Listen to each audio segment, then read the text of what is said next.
everyone to the Film Vault. That is Anderson. I'm Bryan, but your hosts for today. Oh, we're going to flick fast some movies. Turtles Can Fly. Untold, The Girlfriend Who Didn't Exist. And of course, Don't Worry, Darling. Don't worry, comma, darling.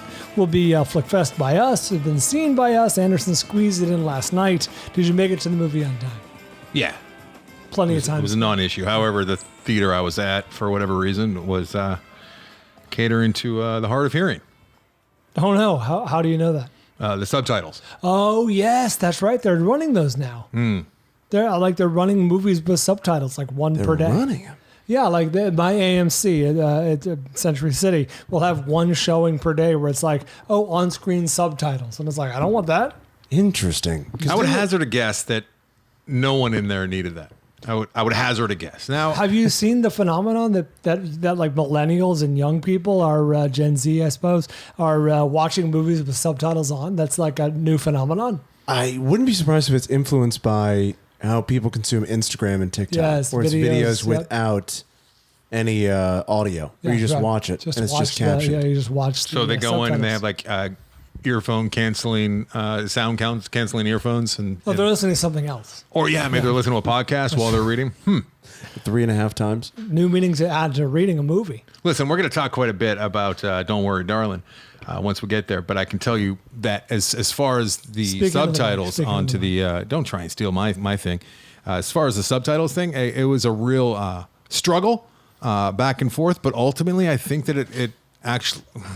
Yeah, I watch a lot of stuff at home with subtitles because that's a little hack. If you got a kid, you watch all the YouTube stuff with subtitles, and then you hope that they will start to read as well. That's clever. So I always have the subtitles going, but I do that thing, and I think you probably do too, where like you can't help but read it sometimes, right? Yeah. So you know what the next line's going to be. Exactly. I can't not read it. Yeah. It's so distracting to me. But it took me about 5 minutes to adjust. Dubbed films. And luckily, Don't Worry, Darling was visually appealing enough that I didn't have a whole lot of yearn to drift and look down. So I just kind of not a lot of downtime for your eyes. I adjusted. It took me 5-10 minutes, but all the trailers had the subtitles on as well. Yeah, the whole thing. Everything. Yeah, and it was. I get you doing made it that in time for trailers. Like maybe on like off times, not that like deaf people can go on off times, but I'm telling you, it's not for hard of hearing. Or maybe a smaller theater. This was the big theater they had this going on at. And you're telling me that it's just for the zoomies that like to read their shit. I am telling you, there is a phenomenon. I've seen several articles about it where several younger people are watching movies. I don't believe you've seen several. Yeah, maybe one. I absolutely have. I've noticed. Google it right now. Some Several. of them are. I've noticed it's been on by default a lot of times when I have not set that. I've caught like Netflix resetting stuff where the things in English. That happens quite a bit with me too. Like where they're just like, no, you want it with subtitles. I'm like, no, I don't. They know their I think that's customers. the default. Yeah. Fuckers. How do I look? All right. Yeah, we're on video again, as we're going to continue to be because the people demand it. We're YouTube.com/thefilmvault. Yes. Oh, and hey. Here's the thing. The cameras are decent. We're 1080p over here. There's a little bit of I want to call it lag, but we get some artifacts here and there. It's not the greatest, most perfect system because it's the new. I need 4K. It's red cameras. We're gonna go to 4K if we hit. We're not asking for to change the world here. Just. Get us 1,000 subscribers. If you guys on YouTube click on over, subscribe. Jordan Montgomery's doing some really good work for us, and he's putting together like stories, and because the stories get a lot of love over there now with the 60-second stories. Yeah. So and he's doing all of our art for the thumbnails and clips. Is crispy. Clips are starting to show up. So if you're a Film Vault listener, if you like to listen to the old program and maybe kind of check in and see some stuff and hear some old classic clips and whatnot where things came from, please don't only check us out, but give us a subscribe as well. And once we hit that 1,000 mark, I will get us some 4K cameras in here. What do you say about that? Hey, I like that. But the 1,000 subscriber thing, that's a big barrier to entry. What's that going to cost people? $0. Oh, well, then there's no excuse. Yeah, so if you could do that, it should be in the show notes right there at the top of the show notes. We'll put it at the very top, so you don't have to scroll at all. You just go there and it'll say YouTube channel. You click on that and give us a little subscribe there. Like and subscribe. But no, people need their need the video. I don't know what that was. They need the video. They need the video. I hate it so much when it's integrated and they're pointing at the banner that has it on there. Yes. Like, subscribe, like and subscribe, comment below. Smash that like button. Go ahead and smash. Let us know what you thought about our picks. If you would just screen it all, please. And I promised myself I wouldn't do this, but I'm doing it. Doing it. I did that thing again where I was, maintaining and checking out the videos, making sure the things weren't dead. And I took a gander, I took a quick glance, and the very first English comment, because we get some international. I think it's big Indian following. I think AI bots are out there from Russia, giving their opinions on whatnot. But there is some. They have nuanced takes on films. They do. But the one and only, and I was going to make this a feature, but I don't want to encourage this kind of behavior. In fact, I talked to Jordan Montgomery earlier, and we both agreed that I should not bring it to the program. But here I am. This guy had complaints about the video. You're engendering this. Existing. Like he's like existing. I understand you guys think you need to do this and you should be doing this, but you don't need to do this. I don't need to see your faces. And if you are going to do this, at least clean up the kitchen. I can see a bag on the counter behind you, Anderson. Hey. What the fuck? My daughter's in the other room. Yeah, she's going to have to deal because this is where you demand that we do the show. Hey, buddy, you just don't have to go on YouTube. I was going to say, you saw it out. You know how you just heard it? Through iTunes or Spotify. I was talking. Just the podcast still exists. We just do that. The show exists in many, many places, and many different YouTube. Podcast players and catchers, and all. It's like, and I said this to Jordan earlier. He's already heard this, but if he's listening right now, it'll sound familiar. It's like going into a store like a Target and buying something, and then you see it's also sold in another store, and you get mad that it's sold in another store. It's like, just don't go into that store. Don't go into the store unless he's concerned about the brand and like people might tune in and go, oh, they're in a kitchen. I can't listen to that program anymore. You know what I mean? Hey, take care of your bag. It was a bag that I brought your fucking gift in. Oh, is that kind of bag? Yeah, he made it seem like there was like rotting meat, fucking maggots coming out of it. What? This guy, fucking Dan. Hey, Dan, go fuck yourself. How about that, Dan? Daughter in the other room. Feel like you need to do this. Well, Danny, you feel like you need to watch, don't you? I shouldn't have brought this to the program. I feel like I hope you're using a pseudonym. I hope Dan's not one of those people that enjoys being yelled at. Why else do you think he would have done it? I don't know. I'm too humble to engage. It's so weird to me that like people like want negative attention that badly. And this is coming from a guy who gets a lot of negative attention. I don't like it. Almost exclusively. That's mean. That's very mean, Brian, that you would say that. All right. I shouldn't have said it. I want to think about that all show. Fiddly sticks. Hey, we had a live show since we last talked at you from my home. It's like if you watch baseball. Yeah. And then you're mad that it's on the radio. Yeah. Like, I know you think that people want to hear it, but I just watch it. It's like, don't turn on the radio. Every now and again, I can hear you cough. Eminently avoidable. Just don't turn. Just only watch it on TV. Don't wander over there. It's so avoidable. It's the most avoidable. It's like the fuckers that do this all the time. And I can't tell you how many times on Yelp I've seen a review that starts off with this. I've never been there before, but really? Yes. People are allowed to do that? So many. Yes. I know that. What is it followed up with? What do they say? I've heard. How empty is your life? But what do they possibly say? I drive by all the time, and it looks like it's a place that I might never want to go into. Then that's a film ball review. I hate people so much. I fucking hate so many people, Brian. You know who I love? Our listeners. Mm-hmm. Yeah, they get it. Except for Dan. Our fans. Dan. That's right, Dan. Dan the fan. Dan the unfan. All right, so Fiddly Sticks was the greatest line uttered in Cat's Eye, which is a movie that we watched as a group. Yeah. And you know what's frustrating, Brian? I feel like we've done too many of them. About 80% of the people who are at that tier watch it after the fact. Yeah. So I can tell by the numbers. So only about a fraction of the people actually watch along live with us. So if you are if you're at that tier, please do let me know via email. Actually, on the Patreon, I'm gonna post something too, like the best time to do these. Right now, we're doing it the best time for Brian to do it, which is kind of how the show goes. But how dare you? I came to your house. I know, but that's the most convenient time to come to my house. I don't mind doing it like noon. Once a month. Yeah. See, he I imagine that's inconvenient. Yes, it is. So yeah, but it was a lot of fun. Film Vault. That's right. Breakfast Vault. Watching Cat's Eye was a good time. I think it was one of the better viewings that we've had so far. Right? It was good. I enjoyed it. It was a good time. Not a movie I would have had any interest in otherwise. What are you talking about? So much fun. No, that's what I'm saying. Without knowing about it or being assigned to watch it, would never have thought to pop it on. Yes. Okay. So it was a good excuse to delve. Right. Delve. Yeah. Movies were delved. There used to be a great sushi place out here called Tokyo Delves. I don't know if Really? it's still around. It was like rock and roll That sushi. sounds very familiar. Yeah. Spielberg had a restaurant called Dive. I've been to it and it was awful. I never went. It was cold food. It was fun. It was Oh, you cool went? inside. I went when I was How old were you? young I was child. going to say that went away a long ass time Young ago. child. It's the same mall as the AMC. It was thrilling. It was thrilling. It was pretty cool. It was like it was supposed to be a submarine. You go inside there, little portholes, if I recall, maybe real fish in there. In my mind, the interior was the size of Staples Center. It was pretty large. It's a large footprint. There's been a lot of restaurants. There hasn't been replaced. Never mind. Don't say footprint, Brian. Well, it was large. I don't like it. I don't dig Dive. it. Brian and I did Patreon only episodes, 2 of them last Wow. night. Thank God. People are going to want to hear these. The first I one. am very excited. The first one was top 5 things you changed about your co-host, I couldn't come up with a single one. and that was I came up with many. way less uncomfortable than the follow-up, which was top 5 things you love about your co-host, which I did not anticipate it being so uncomfortable for me because I don't know how to take compliments. And They're all genuine, buddy. I drove home Earned feeling it. much shame, and I spent the day feeling much shame Really? today. Yeah. Why? Because I just feel like I didn't deliver on your end. And That's true. You said some very heartfelt things about Hey, me. yours were pretty pithy.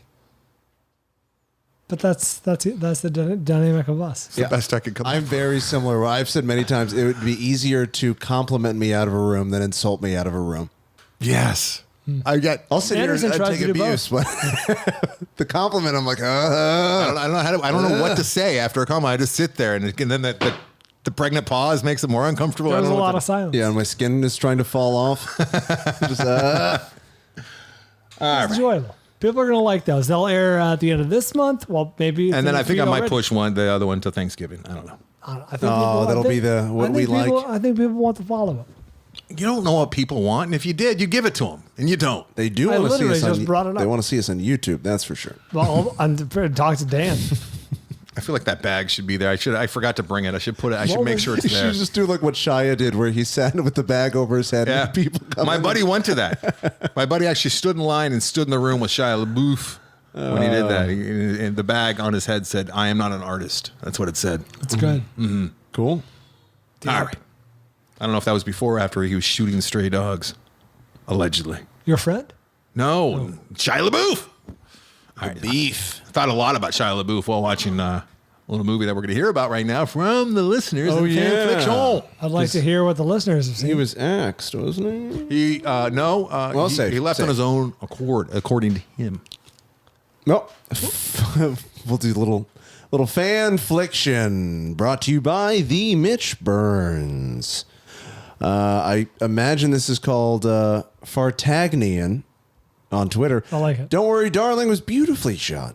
Florence Pugh is too good for the material as usual. It's a fun movie, but doesn't nail the ending. Fun. Like a good episode of Black Mirror. Also, I rewatched Avatar on the Dolby screen. It's better than I remember. 3-star movie with 5-star special effects. He was using So stars for the 3 stars. asterisks, and that 3 was stars being like just above average. throwing me off, Artie. Yeah, 60%? just above, yeah. 60%. Don't say yeah to that. 3-star bish. Landon on Reddit. Funny pages. I love this movie. Hell yeah. Fans of American Splendor, Ghost World, and Crumb, check it out. Especially if you're into underground comics, but even if you're not. I feel they kind of glossed over a lot of it, like his high school friend. His high school friend served a purpose and was in and out of the. I didn't need more of the high school friend, to be honest. Quite a bit enough of him. Seemed like a nice guy. Needed a haircut. I liked his art. He was so pushy, that fucker. I liked his gumption. I really like that funny pages. All right. Miles ahead, kind of a fun mess. The ending kind of fizzled, but the ride was satisfying. Talking about funny pages? I think it was kind of broken up in the email, so couldn't tell. We'll see. David the Eller, see how they run. It was okay. Rohan was great. Rohan. Either way, it was great and carried the film, but I don't understand why you would cast Sam Rockwell if the role is completely subdued and low energy. Literally, one of his character traits is that he is very sleepy for most of the film. God, I hate when they do that. They did that with the old Robin Williams over there with Insomnia. Christopher Nolan back in the day. He and his brother made the movie Insomnia, and it was like snooze fucking fest. I think it actually put me to sleep.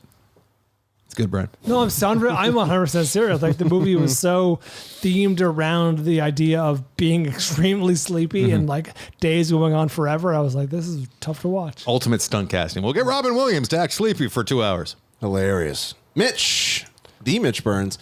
He's got a little editorial question. Mitchie. I watched One Flew Over the Cuckoo's Nest for the first time, and is Nurse Ratched really that bad? I mean, she's mean and kind of bitchy. I've heard about her for years, and She's intractable. Bryan. was expecting top-tier villain material. Mitch a little disappointed. Wanted more evil. I thought pretty evil. You have to accept Jack Nicholson's Randall P. McMurphy as a hero character when in fact he is a flawed hero at best, anti-hero, but her evil, I don't know. I mean, she deliberately, spoiler alert, she deliberately tries to trigger a little, is it Billy? Billy's the main character? Billy at the end, she deliberately tries to trigger him and put him back in a bad place. So you could say that's pretty evil in a subtle way, I would say. She had an ego on her that probably didn't belong in that hospital working with that community. She was on an ego trip. And she seemed to be insensitive to some of the needs. So, yeah, I guess maybe if it's worked up in your head, Mitch, for all these years, like decades, and then you finally see her and you're expecting we're privy to nurses killing people, outright killing people to many movies now. The bar's been raised. Yeah. So I could see that. I remember calling a fellow counselor at my camp, Nurse Ratched, because she was a little bit tough on the kids, and it was frowned upon that I would call a peer at a place such as my camp, Nurse Ratched. I was talked to about it. You were admonished. I was not exercising loving kindness over there. That's what was that? You're not making this a safe place. I'm like, you guys know it's not that safe with me around, so why do you have me here? You're not invited back. Yeah, a great movie. I'm glad you saw it, Mitch. Yes, One Flew Over that Cuckoo's Nest. Did he fly over though? I don't know that he did. He stuck around. All right, let's talk movies. What is that all? That is it. Do we have a listener score for Don't Worry, Darling? Sometimes that's included. No, we don't. It was just the one, so I guess we gotta. No worries. We just did the listener score for Avatar re-release. Great. Maybe people were scared off by the negative reviews. Should we start with that, Anderson, or should we? Let's get right into juicy end. The big sexy. Don't Worry, Darling is a 2022 film, directed by Olivia Wilde, starring Florence Pugh, Harry Styles, Chris Pine, Olivia Wilde, Nick Kroll, and Gemma Chan. 30% on Rotten Tomatoes. Oh, is it really that low? Oh, yeah? You didn't know that? I didn't know. Oh, yeah. 78%, however, amongst the audience. That is quite the discrepancy. It is in theaters now. I'll just go ahead and start, Anderson. Apparently, I'm in the minority because I enjoyed this movie. This is by no means a perfect movie. In fact, it's got some sort of fundamental flaws, which we need to get into in a spoiler episode for the Patreon. Absolutes. That said, overall, this is a 3-star, 60% movie.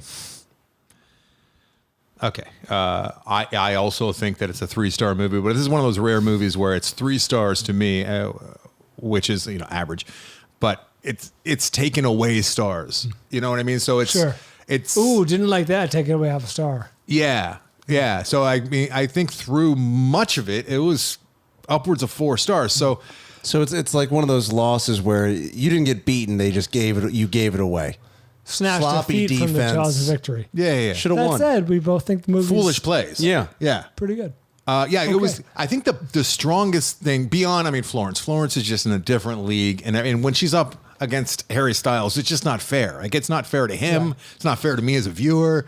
It's definitely not fair to the blinded director who cast him because blinded. She's blinded by the love. Her lust for Harry Styles. Could be love, Bryan. He has charisma.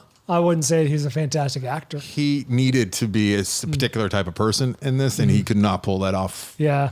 The two best things about this movie by far are the aforementioned Florence Pugh and the set production design is magnificent. I'll say a close. The set production is it's something of legend, especially if you like that kind of aesthetic, the mid-century modern Palm Springs backdrop. I mean, it's just beautiful. It's great, and the direction was very good as well as the cinematography. I'd say there were all four of those things were like top tier. They did create a growing sense of dread. I thought I thought Olivia Wilde, I'll give her credit. She did a good job at that. The score was also pretty inspired. Yep.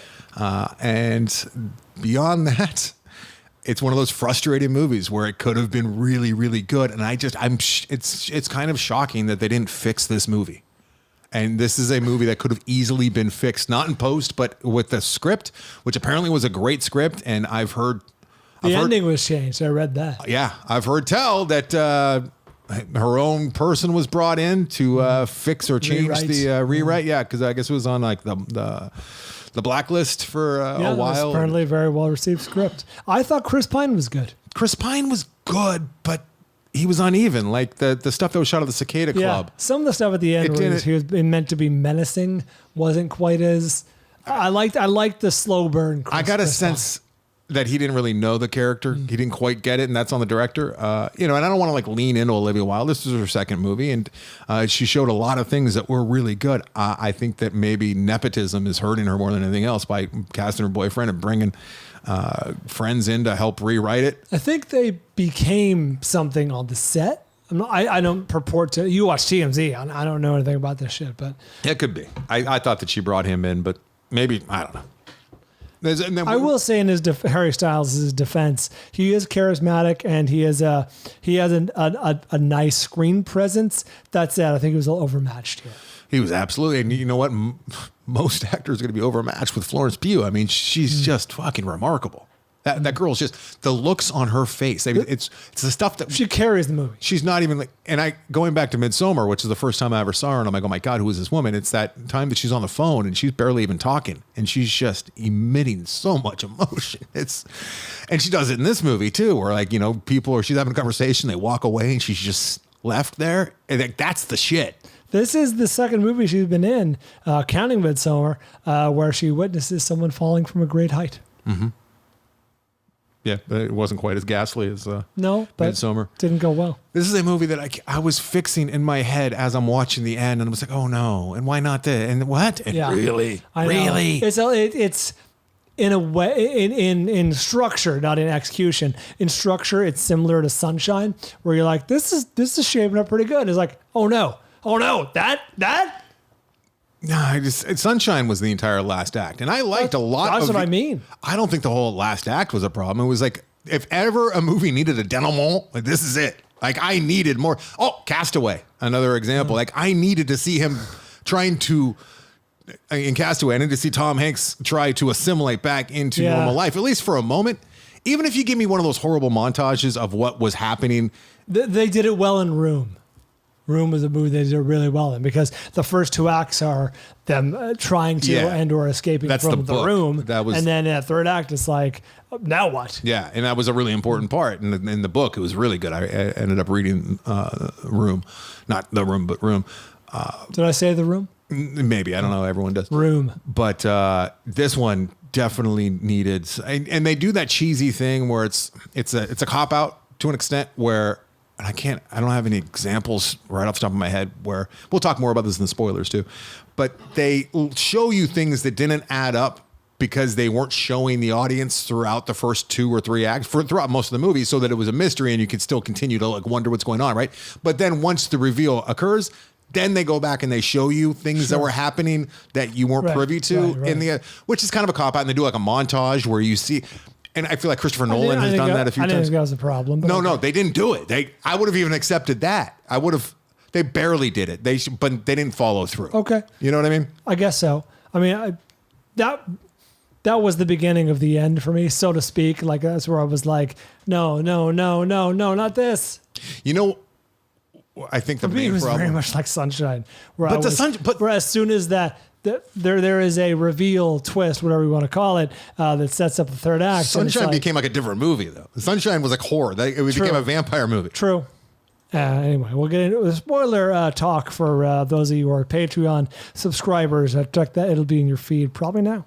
Who was Shia supposed to be? Chris Pine? No, he was supposed to be Harry Styles. He was supposed to be opposite That of would've Florence. Do you think that would have been better? Do you think that would have done it? 100%. Yes. And I can't even say why. Although I would be interested to see the early version of, the first 2-act version of Shia. You know what I mean? Because he's not really that guy. Like Harry worked in those first 2 acts. I think he would have been. I think he would have crushed it. Really? I don't like he's him. a great actor. I don't like Shia LaBeouf, but yeah, I think he would have crushed it. I think he would have figured out a way. And I think it would have been much more palatable with the way everything ends up. But the main, before we move on, the main problem that I think Don't Worry Darling had, and the creators and people involved in making it, were they were just snatch. too obsessed with the message, which was very on the nose throughout. I didn't get it. And it's all about, women being taken advantage of and being used and being, subjugated and off to the side. And what a horrible time Mad Men was. And basically, women's, let's just say I'm not talking about abortion, like women's choice being removed from them. yes, There's just the idea of choice. Stepford Wives type shit going on here. In a sense, yeah. And they thought that the actual story was secondary. The message, it's the kind of thing you'd see in a 30-second commercial where like the message has to happen and the story is just, they don't have time. Neither here nor there. And this was all about just hammering that home. Like, look at how horrible white males are, which, I'm used to, we're all used to that. And white males are they're brutal. I get it. Like that. Human beings are brutal, and if you give them power, they're going to be fucking brutal and take as much as they can get. We see that over and over again. But that was like they were reveling in just, this is our message. Now, look at how horrible these guys are. You're 100% right about that. I saw this on opening day, 2:00 or whatever. No, it was a little later. Did you line up? What's that? Did you line up? You were in the line? I did not. However, did you experience what I experienced, which is a large number of, let's say, 20-ish-year-old girls in the audience who were giggling at weird times, like whenever. Yeah, I got a lot of giggling. Let's just say towards the end of Harry's performance. Specifically, when Harry was featured in the 3rd act, there was a lot of giggling. I'll give a more robust explanation in my spoiler talk, but I didn't know if you experienced that. No, I did not. I had I thought I was missing a joke. a couple girls behind me. Is there some in joke here I don't get? I think they're uncomfortable, perhaps. Yes, that's what I guess. And I heard a lot to do about the sex, and it wasn't like overt, crazy, over the top sex scenes, but apparently there. Oh yeah, early on there's a lot of lingus. Both cunning and otherwise. That's right. The 2 girls that were behind me, it was a pretty crowded theater too last night. I like lingus. But they were just talking as though they're in their living room, and I had to turn around and do that thing that I don't like to do it. And then I'm sitting in front of them, so like they know that I'm the guy that just like turned around and give them a look, like, are you guys fucking serious? And then they shut up for maybe 10 minutes, and then they just went right back to talking. Like, people do that at stand-up shows this now. level. Like, I've noticed it a lot more since COVID ended, or since before COVID. I really think it's the Netflix effect where people really experience most of the media just in their living room, and part of that is I'm talking with whoever's there, and I got a phone call, or we're making. They were dinner. talking about the movie, but still, there's that conversation happening, and it's like people forget that we almost need a primer on seeing movies. You just shut up. Again. You know what I mean? There's a whole generation that are going to movies now as semi-adults, grown teens, whatever, by themselves. Been pushed on streaming. Yes, that never experienced that for 2.5 years, whatever it was. Yeah, maybe instead of Nicole, like talking to us about places we've never been, which is Jurassic fucking World, which is just a bizarre clip. We shut the fuck up. Yeah, we don't talk. Hey, Malins and Zooms, not even the Malins. Hey, Zooms, guys, just shut the fuck up. That's it. And if this was a movie that I was really pumped to see, and I got the subtitles for the Zooms, and I got the Zooms talking behind. Oh, fuck. You've already got your subtitles. Yeah. The younger generation is just so fucking annoying. Wow. I mean, the boomers were scared of Gen X. The boomers were scared of the Gen X. Like, they were scared of us. Like, they That's right. We're devil worshippers, Satanists. Yeah. They were terrified of us. They'd cross the road if they saw us coming. Now we're just annoyed. I'm not scared of young kids. So I'm fucking annoyed. Just the fear of being canceled. I'm bothered. Yeah, that's right. Yeah. You know, like, I never, all these fucking pearl clutching. Oh, yeah, that's offensive. Oh! Ah! Let me show you offensive. I There's a listen to band called something- Black Flag. I listen to, yeah, you want to see offensive? What was it? I listened to something recently, and they're like, and just to let you know, there will be discussions of domestic abuse in this, if that is a problem. Yeah. Now they're having like warnings for like eating scenes. Yeah. Like it'll trigger like if you have like an eating disorder. Yeah. Not to minimize eating disorders, but a warning? I mean, I guess if it's helping one person, but I still gotta. Because I got it when it was more like when it's like suicide, a suicide right. warning, like with the Bo Burnham special. It made sense to me, where they were like, Completely. "Hey, suicide warning," and this might be triggering. I would be interested in hearing if we have any listeners who themselves or their significant others have an eating disorder. When that warning comes on the screen, do you emotionally brace yourself for what's coming? Do you simply stop watching for fear that this will trigger? I don't know what function the warning serves. Does it? Because I know back in the day they used to actually put like warnings at front of things like banned from TV stuff because they wanted more viewers, and they knew that if they put that there, like what you're about to see is very disturbing. That people are like, "Oh, really?" And they turn it up. That's what are we going to see here? Everyone gather around. I still don't get the strobing thing. Like, how much strobing do you need in a I movie? understand because that can I can't believe that it still happens so much in like kids movies and stuff. Like before Trolls, they're like, "Hey, you might bite your tongue off if you're an epileptic in this, but you know the kids got to have fun with the bright lights." Photosensitive viewers, beware. I get that, and I can't believe that there's still so much of it out there. It is. Flashing lights are great. It is better. All right. Let's move on to other things. Yeah, okay. I liked so much of Don't Worry, Darling. I did too. It's just a shame. It's just a shame. It's a shame. And I wonder what it says. Like, is it just, I don't know. I feel like a movie like that would have been fixed back in the day. I think there's a couple of Oscar nominations coming in for this. Certainly for like production design, set design, whatever the category is. Let's take a quick little break That's here. what I was going to say. Why? And then, Brian, why are you so clueless about the world around you? Like the world you're in? Like a child who wandered in the movie. And then when we get back, we're going to talk about the best movie I'd never seen, Turtles Can Fly.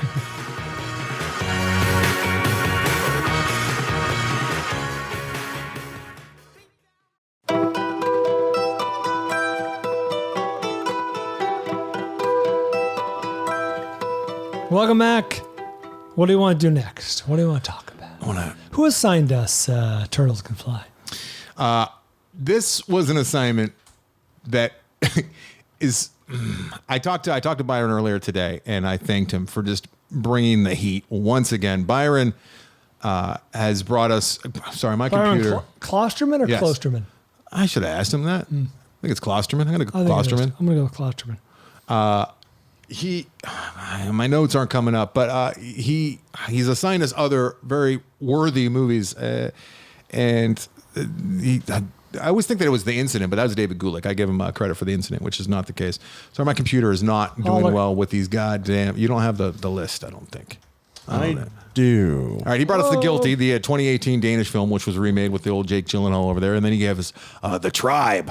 The Tribe was one that before that he gave us Mother, which was the Boon Young.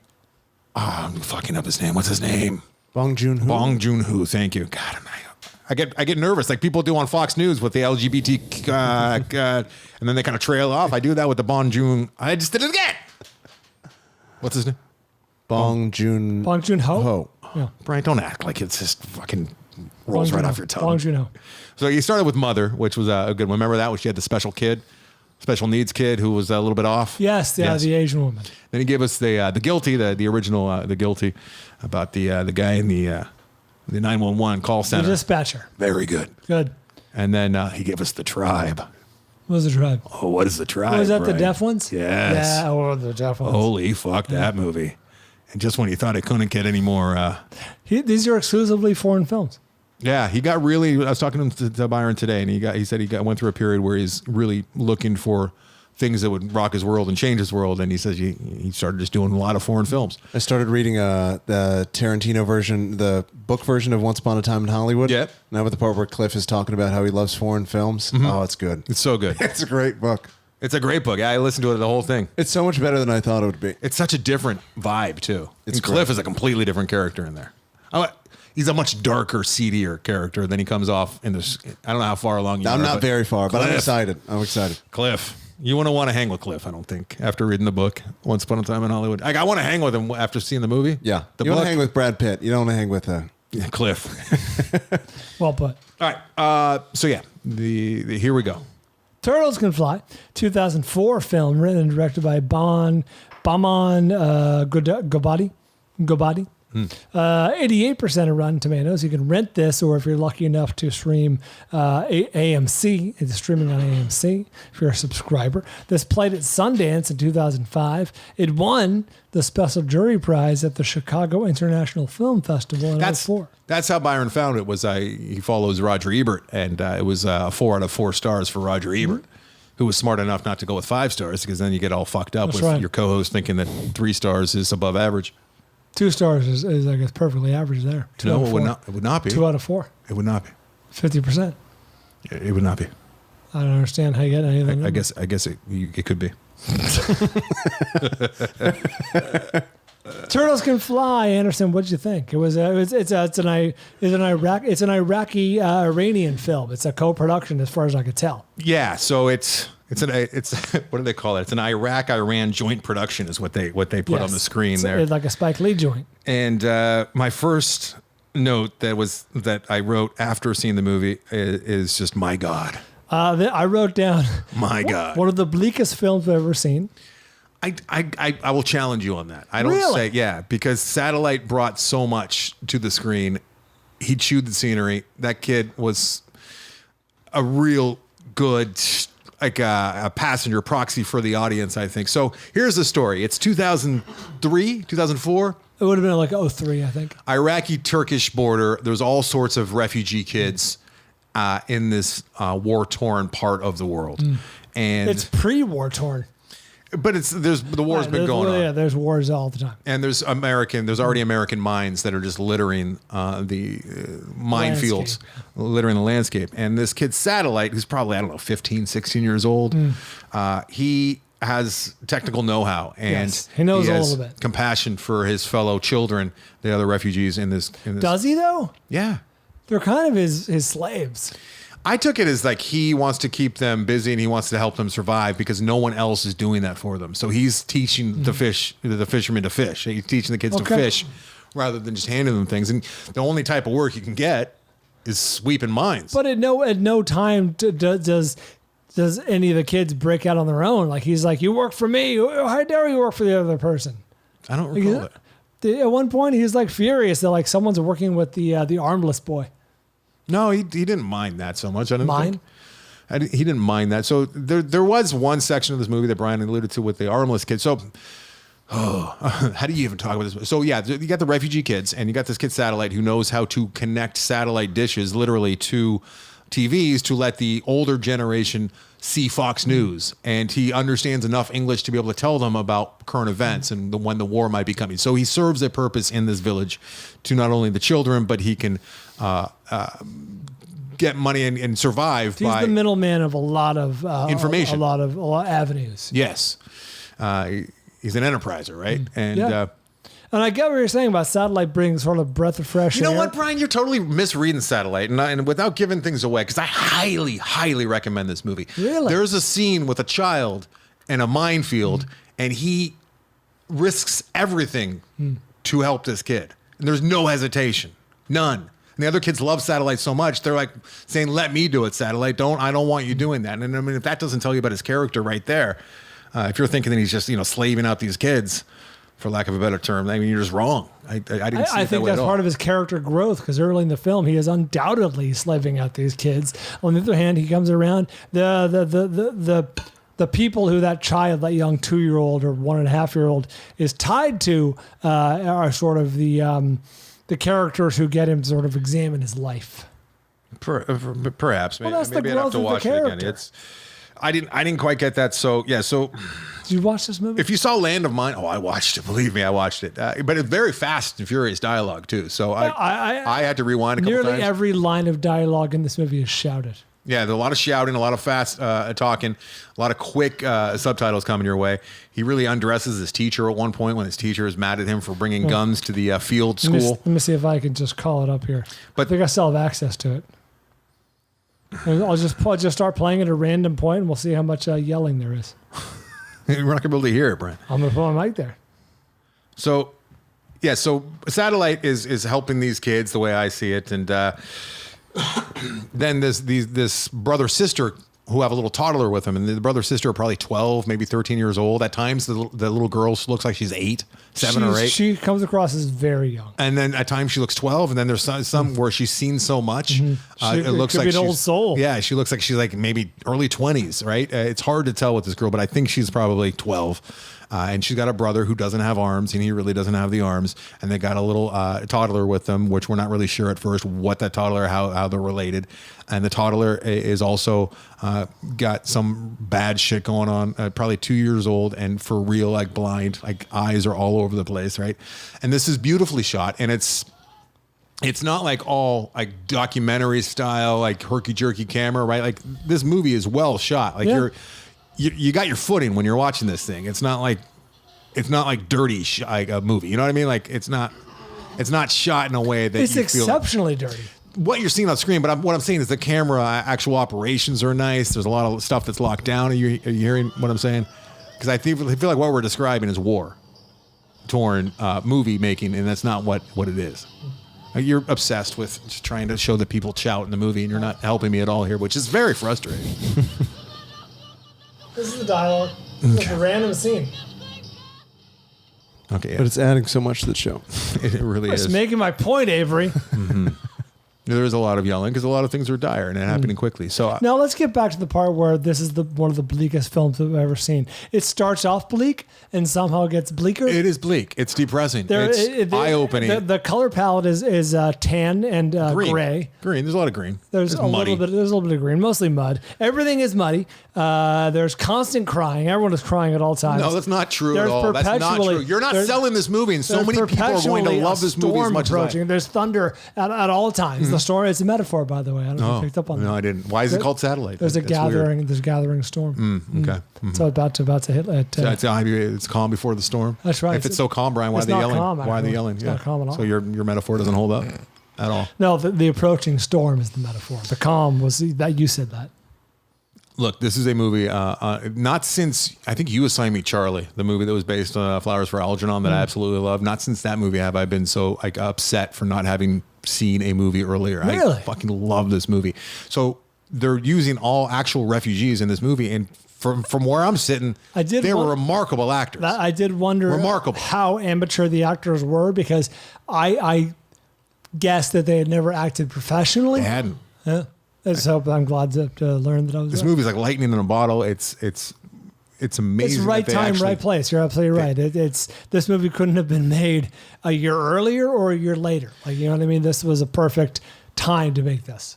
Well, yeah, because of because they had the refugee kids there. I mean, and the impending invasion. I mean, everything was perfect. It was after the invasion, though. It was after the shock and awe, right? They shot it like a year after that. Shock and awe was Afghanistan, if I remember correctly.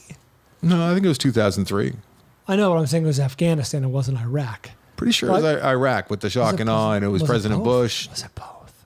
No. Well, yes. Second Bush, of course. Yes. Sorry. So, anyways, I'm gonna get him from my daddy. First Bush. All right, but the one angle that I didn't love. So the kid that doesn't have arms, you never learn why he doesn't have arms, but you assume it's from probably a bomb that went off. At one point, you got a good look at the stubs, and there was clearly some scarring there. Mm-hmm. So I have to assume it was, like you said, a bombing and not a birth defect kind of thing. Oh, yeah, for sure. I mean, I don't think that there's any question there, right? Like these kids are all in a war-torn country, and they're missing limbs. I'm not going to be like, oh, it's weird. Well, that's funny. Unless it's Agent Orange or something. The one kid who used that kid had movie star good looks, didn't he? Yeah, he was a good looking kid. But his leg was malformed in a way that it did seem like a birth defect. Perhaps. That's a good point. But maybe it was broken so bad and couldn't be treated by a doctor. It was like withered. Anyway. Look, that kid could move on those crutches too. Scoot. And I love how that was a reveal too, because he's just talking to Satellite. It's Satellite's best friend. And, he's got these movie star good looks. I mean, he looks like a young Robbie Benson. And then they do the full shot. and you see that he's got the crutches and the legs going askew. Like The leg looks like a comma. it does. It looks like a comment into the mic, please. But this movie is It's just Jimmy then. it's heartfelt. What's that? He's like Jimmy from South Park. Yeah, a little Jimmy. Yeah, but it goes up and out. It's not like down and out. Like a pig's tail? This movie, you saw it, Brian, so don't ask me. Talking about Jimmy. The fact that this movie was not up for best foreign language film, I was talking to Byron. This movie should have been up for best picture that year, let alone best foreign language film. It didn't even get a nomination for best foreign language. That surprises me. This movie was just, you don't work with kids, especially kids that have never acted, and it remarkable. That's all I have to say. Avery, can you look up what was nominated for Best Picture in the year 2004? Best foreign language film. Or Best Picture. Both, either or, yeah, because my computer's melting over here. It's not working. Awards in 05. So hot in this kitchen, it's barely working. It's really not. I cooled it down for you, not too buddy. bad. I'm trying to accommodate you. My computer's still malfunctioning. I'm trying to accommodate. I think I need a tune-up on my computer or something. You tuna? Tune up! Need to We tune this guy got up. Evil, The Twilight Samurai, Twin Sisters, The Barbarian Invasions, and Zalare. Those are all terrible. Inferior. Anyhow, I saw it on AMC Plus. That's where it's streaming right now. I'm sure you can rent it here and there. Byron was telling me it was on Netflix for a long time. I wish it was, because this movie's not for everybody. But if you like true harrowing movies that are give you a different perspective on things, this is a movie for you. Was 04 the Lord of the Rings year? I thought that was 03. It's many, many years. I think that. Can we look that up? I think 03. Well, I want to know what was up for back. I highly recommend this movie to certain of you. And I know it's a tough sell. There's a barrier to entry, but this Crash? I love this. I love this movie, and I guess 2004, 11 awards. There's Lord of the Requited Rings. Love. Yeah. Requited Love. And what I was trying to say is the kid without arms. I keep trying to get here. He's kind of a bit of a soothsayer, and that took a bit of a leap. He was apparently a fortune teller. Yeah, he could see the future, and I'm not sure that was But at the absolutely same necessary. time, I think it was more lore than it was actually, woven into the plot. Not when it continued to. You could set your watch to what he was telling you. Yeah. All right. Didn't end well. For There's some one line in the movie where the armless kid is having an argument with his sister and the toddler, and the poor fucking toddler is crying throughout. He can hear you. It's tough. He is crying throughout. There's crying throughout this That movie. kid cries a lot, but he was laughing when he was in the minefield. He was enjoying himself. That's true. But there's But he a was blind. scene. He didn't know what he was. He didn't know where he was. I got emotional a number of times during this movie. Really? And there's this one line where the armless brother, that soothsayer kid, he's dealing with his sister who's being kind of a cold-hearted bitch, and he talks to the little infant, and he says, "Come to me in my arms." And he doesn't really have arms, but he's still able Where to arms would be. give him a good hug and give the kid what that kid needed right at that moment, which is just love from another human being. It's just a great fucking movie. It's a great movie. It's the kind of movie that changes your life. It really does a little bit. The movie changed your life? I mean, satellites. These kids are in my head for fucking ever, That's true. Brian. That's a good point. Forever. I'm not going to forget. What's it called? I'm not going to forget. What's it called? All right. Very good, Brian. Turtles Can Fly. So You really didn't remember the title, or were you doing a bit? I need a fucking co-host. We're going to get a beer in a minute. I know. That's yes, right. the beer's going to help. I can just gonna laugh help. your Let's finish off with the best movie of the week. Oh, yeah. I got to talk about this one, don't I? You love articles. I signed this to you, so go ahead and bring it. All right, so it's a very artsy title. Untold is the TV series that Brian assigned me. And the title of this, Untold, is The Girlfriend Who Didn't Exist. Right. In case you're wondering what it's about a guy who had a that's a girlfriend that little grabby. didn't exist. I like that. Very grabby, isn't it? Yeah. A little bit. Are you serious right I'm a now? little compelled. Crimes and Punishment is what the one that I saw, which is the other Untold about the kid. I signed that to you? No. About the kid, that minor league hockey? No. You told me about it. You've described it many times. This He is had about no interest. Manti Te'o. Manti Te'o. I was talking to Jillian. I'm like, I watched the movie last night. It's over 2 hours. They must have uttered his name 50 times. Like, Minimum. There's something wrong with my brain because I know it starts with an M, but I cannot. You're fucking racist. No, If it's his name just- was Michael Smith, he'd be all over that. I'd shit. be able to remember that. Yeah, for sure. It's not racism. It's just me not being able to. No. understands privilege. It's dumb. Directed by Tony stupid is what Tony it is. Vinuku and Ryan Duffy. 100% on Rotten Tomatoes. Really? You can. Oh yeah. You can stream this on Netflix. Oh yeah. Oh, yeah. Buddy, why do you think I like this so much? Two-parter, unnecessary. I say this. I only watched the first half. By the way. really? That's a mistake. No, This you told me totals- you assigned me one thing. I don't remember This that. is a two-parter. It's a two fucking parter. Yeah, but it totals less than 2 hours. That's unnecessary. They're going to trim a little That seems fat. like a shit ton for this story. Oh, it is 2 hours. Oh, it is. It is, Avery. I'll fix this movie I think before the we're done total here. running time is like an hour and 51 minutes. No, that's over 2 hours. No, Each one is no, over an hour. no. 100%. It's 2 hours and 4 minutes. Not with the credits. Okay, so most of us had heard the story about this poor kid, or was he a poor kid? The idea that I had of him in my brain before watching this documentary was that he was something very wrong with him, and he had a girlfriend in the Niagara Falls area because he wanted to fit in with his friends on the football team. He played for Notre Dame, and he kind of blew it right before the. Why Niagara Falls?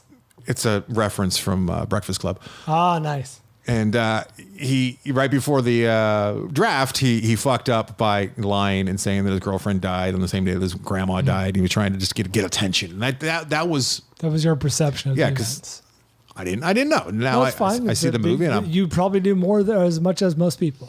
most people, I guess, heard about it to begin with. You know, people that watch ESPN. That's not me, or people. that I just- heard about it. I don't follow any of that shit. Did but you I hear first though that there was this player who was playing and he was up for a Heisman Trophy and he was playing for his dead girlfriend and dead grandma that both died on the same day? No, all I had heard was, "Look at this dipshit. He got catfished." Yeah, that was the only thing. I didn't even that know about heard. the catfish part. I thought that maybe that was a possibility. No, That's now all I knew. But apparently, yeah. it's a giant national story. Yes. Yeah. Before the falseness of it all came out, was because that I wasn't aware yes. of. I was just aware it of the was late featured night. on Game Day and everyone all was pulling for this Yeah, kid. it was a real cause celeb, I guess you would call it.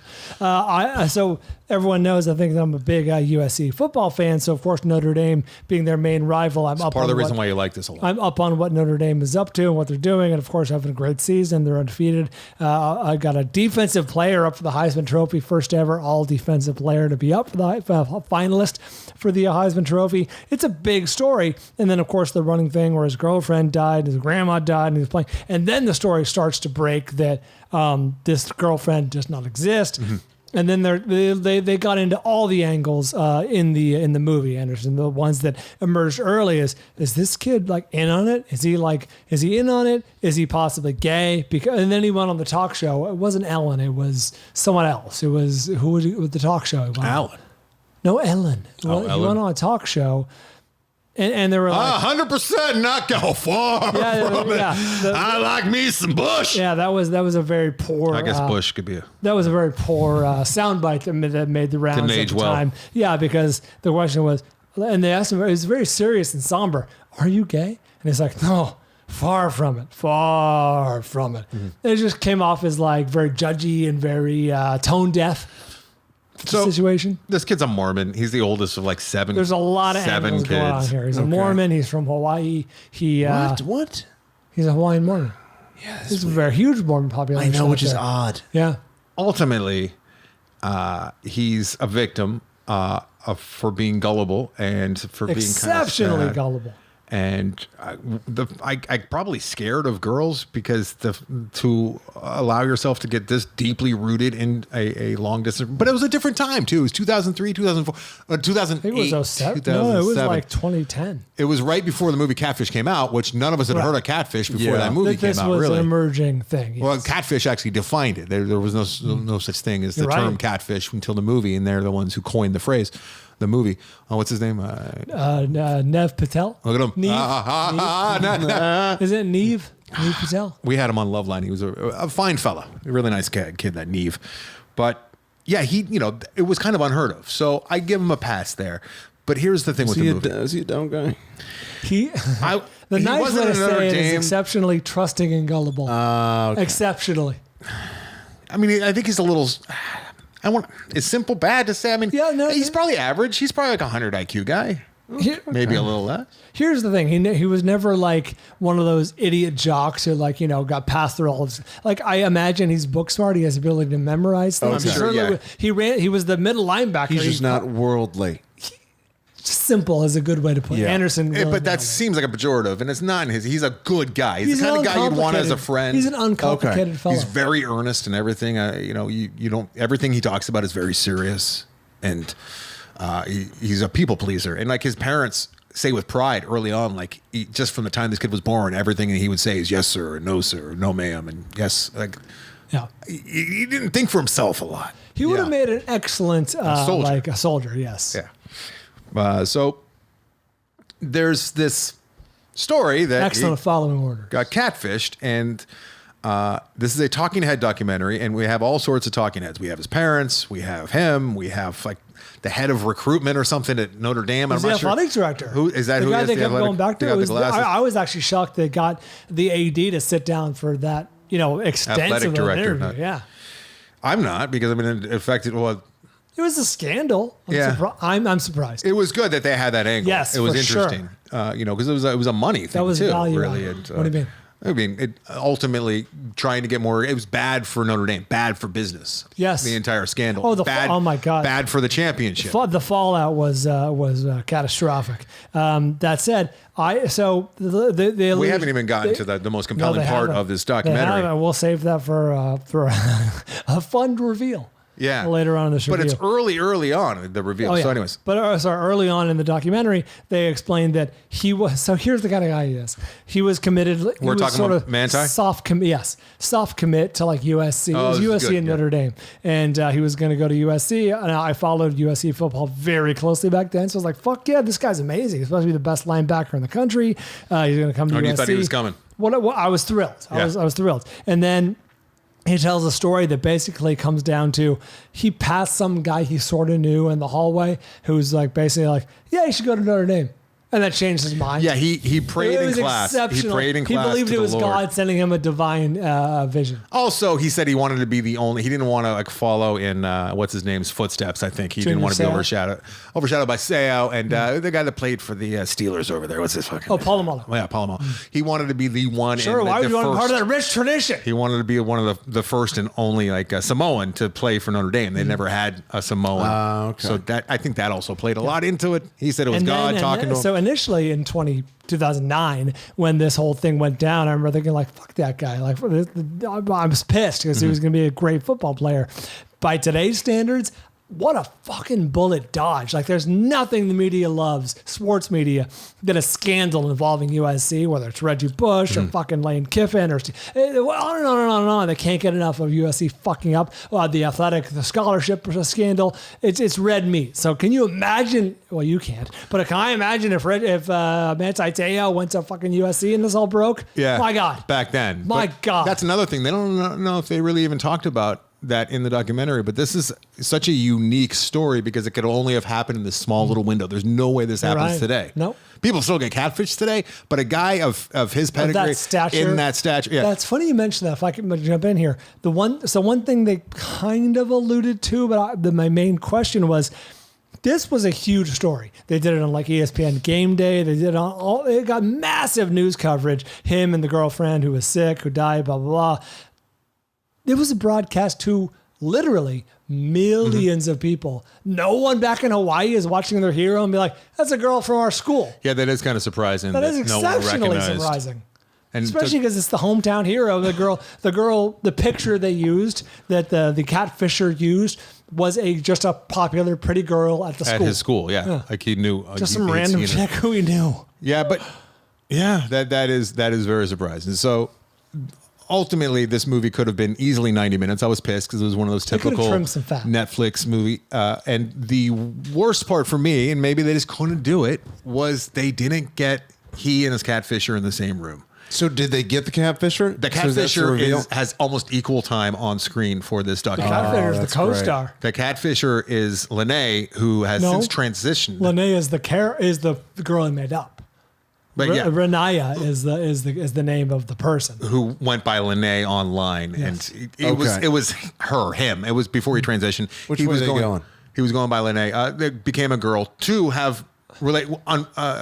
unusual, but she transitioned to a female. She was a football player, hated playing football, quarterback, because she was forced into it in Hawaii. He was, and then he became a woman after he catfished, and he's gone through a lot. He's mentally ill. He really is. Not because he transitioned, but he's mentally ill because of all sorts of stuff. He just happened to have transitioned as well, but transitioned to have relationships with men, which is rare. Usually people transition. God, I'm even talking about this because there will be people. It is true, though. I mean, the stats, I haven't heard numbers will show you. Really. Usually your sexual attraction doesn't change. I'm just trying to a lot of the time it's and I know I have a very close, I'm a godfather of a kid who recently transitioned, and that's got to be hard. He wants to be a woman so much because he loves women so much. So he wants to be one and be with them. Yeah. So. I want to be a transformer for the same reason. I'm way more transformer than you with all my metal and my computer chip. Oh, what I wouldn't give. So it's an interesting story for sure. I was pissed because the Netflix formula with them stretching it out, right? And then the fact that they didn't get these two in the same room, like I kept waiting for it to happen. Yeah, I don't think that's a good idea. I think that it'd be considered fucking female abuse if he beat his beat. He wouldn't have though. He's not that kind of guy.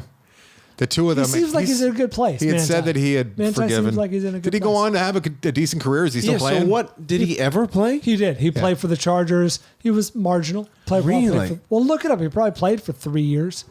And he was just Yeah, he was okay. He was a little undersized for NFL linebacker, probably a little slow. He started having panic attacks. It's all in the documentary, and it is. They have a lot of beats that are very, very important and very interesting, and help the movie along. Like this could have, if it wasn't just a standard formulaic talking head documentary, there was something there. They'll probably make a movie out of this one day. Maybe not, because they don't want to like villainize a transgender person. Perhaps it's poison. I don't know. Maybe I'm speaking out of turn again. I don't know. Just leave me alone, everybody. It's my fault for talking so much. I get it. But perhaps maybe the most interesting thing was how Deadspin came into it, and they did the fact checking because they ultimately that could have been a reverse Google image search, which they eventually got to, really kind of solves this whole thing. Or not solves, but it puts you on the path to solving it. You know what I'm saying? This is not that deep of a mystery that they were as they were selling it. But back then, it might have been a little bit more so. I mean, they did a whole lot of work, and the one guy was like, kind of the top of his field at the time, who had all of they had the. I think that was a set that they built for him. They have this guy who's supposed to be like a master hacker, information gatherer, right? Like he's one of like 5 people that can do this in the world, and they have him on this set where he's like standing in front of like 9 different screens that all. Have you ever seen those guys that make the rigs that are like they fancy themselves day traders and sure, they wake multiple up like screens, he had that but like times 4, and he's they had like a very dramatic shot kind of like pushing in from behind him, all dramatically lit of him staring at all these screens. It is interesting. That was ridiculous. They don't get into what Manti does today. I don't know if he's a commentator. I don't know if he's an analyst. No, they didn't. And by the way, let's hang out. To correct the record, he did play for parts of 7 seasons. I don't believe he was very impactful towards the end. And they lead you to believe that and we're giving this whole movie away because it's an article. And that's what you do with documentaries a lot of the time is you. He played in the NFL until 2021. The last regular season was 2020. And the documentary leads you to believe that his entire life, not only did he, fall in the draft, but also he couldn't play effectively because of post-traumatic stress disorder, essentially, or it's possible. Extreme anxiety due to everything that happened to him, which I think it's beyond possible. I think it's probably very true. Right? Yeah, he was afraid of the lights. And imagine that much abuse. Player. They talked about the memes that came, and you just feel bad for this kid. You feel really fucking bad for this kid. But then you watch Turtles Can Fly, and you're like, oh, that's fucking nothing. That's really what someone's up against. Yeah. So is there any comeuppance for the catfisher? Really. Kind of celebrated. Because I think now that's starting to change, where they're really enacting laws. I don't know, in certain countries at least, where they're really trying to clamp down on that. I feel like the filmmakers kind of gave her... benefit of the doubt? No. I think that they kind of painted her as a monster. Especially with the stuff at kind of towards the end and the dancing. Yeah, the dancing, like if they there was why are they dancing? There was a smash cut where why are they dancing? Indeed, I can't remember what was said right before, but then a smash cut to like a really extreme close up with the wig on, and they painted her as a monster in that moment. Yeah, yeah. The movie's very. I thought it considered all points of view. It's a good story. It's a good story that was stretched out. There's no cinema there, and I don't think it really belongs in a program like this. But hey, if you want to watch TV and read, listen to articles, that's great. Great. Dare you. Did Jillian enjoy it? Here's the problem with that. I said, "Hun, you know anything about that guy that's lied and said he had a girlfriend?" She's like, "Yeah, of course." I'm like, "Well, Bryan assigned me the movie." She's like, "Oh, it's not a movie. It's a TV show, and I already watched all the episodes." And literally 2 parts. Well, he was right. And she said, Bryan was right. It's so not your style. Why would he assign you this? I'm like, because he's Bryan. He doesn't care about my style. I want to expand your horizons. It's not expanding, Bryan. Yes, you are. No, it's not. Look at you. That's like going to Chef Ramsay and saying, "Oh, Jesus Christ, I'm going to like a sommelier, right? And saying, here, have some fucking Welch's grape juice." I'm a film connoisseur, Bryan. I'm a cinephile, bro.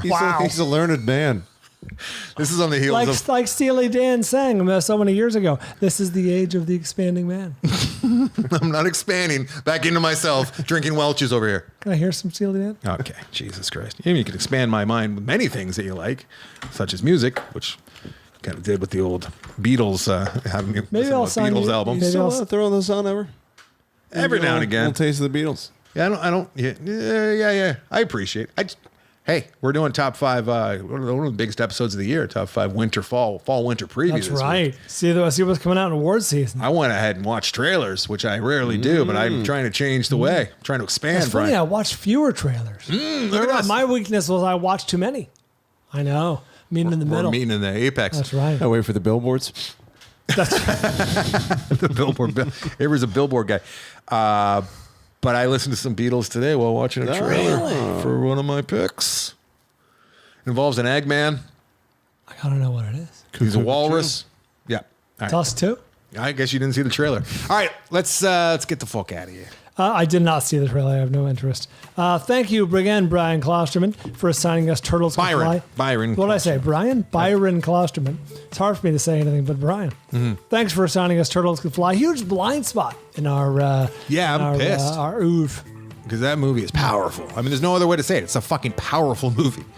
And I don't know if we sold it proper, but I highly recommend that movie if you can take. It is a tougher watch in the sense that it's much more rougher on the edges than the kind of movies most people are used to. So I feel like I have to give people that heads up. It's got a frenetic energy, though, because of Satellite at the center. And there's always something going on. A lot of the time, it's just kids being kids. I mean, that's what... And you can get to see them be kids, and a lot of them are actually happy. Bryan's not being honest or true when he says they're all crying all the time. There's a lot of joy in those kids. There's a lot of fun. someone crying. Not all of them. Next week, we will be talking about Phantom of the Paradise. I don't know thanks what to that Chad is. Ice. Chad Ice with his fifth pick. The Iceman has got us watching Phantom of the Paradise, Bryan. So Fant. I look forward to your text later this week. Saying what are we watching? Bryan didn't know we were watching Turtles Can Fly until we were recording. We were recording last night, the Patreon episode, and he's like, "Oh, we're doing Turtles Can Fly for tomorrow." That would have been an ignominious episode. I came in not having seen it. Bryan, you're a pain. I know. And my balls. I'm a pain in my own balls. Bryan De Palma's Phantom of the Paradise will be seen by you and I this time next week. Thanks, Second Dam. Steely Dan? No, Second Dam. They are our featured artists this week. Check them out at AndersonandBryan.com. AndersonandBryan.com is where you go for the Amazon banner. Sits atop the site right there. Instagram is, of course, Anderson and Bryan. Facebook and Twitter are both The Film Vault. Thank you to all of our Patreon listeners. We appreciate you for subscribing, downloading, listening, paying us. My God. Hard to imagine. Thanks, Giovanni. Thanks, Jordan Wolf, Joe and Jobo, Jordan Montgomery, Mitch Burns, and Mike Cole for all your help. Check out Eddie's Antiques. Got a lot of cool stuff over there. How's Blue Toad Jenny doing? I've not seen Blue Toad Jenny since the one and only time I saw Blue Toad Jenny. Well, I thought you knew who she was. No, that was the first time you'd ever seen her. I'd never seen her. I thought it was someone you'd encountered before. No. And Invade the Decade is Avery's podcast. You any dates coming up? No. Perfect. It took me a minute. No. You know what we're getting into with Addie's Antiques is the old crazy authentic patterns and print and fabric and dresses from like the 60s and 70s. Holy, I was shooting some of them today. Oh my God, some of these things are loud and crazy. Wow. Yeah, and they're easy to ship too, so it's nice. I like it. Nice. All right, you guys check that out. And until next time. We do it for Van Gogh.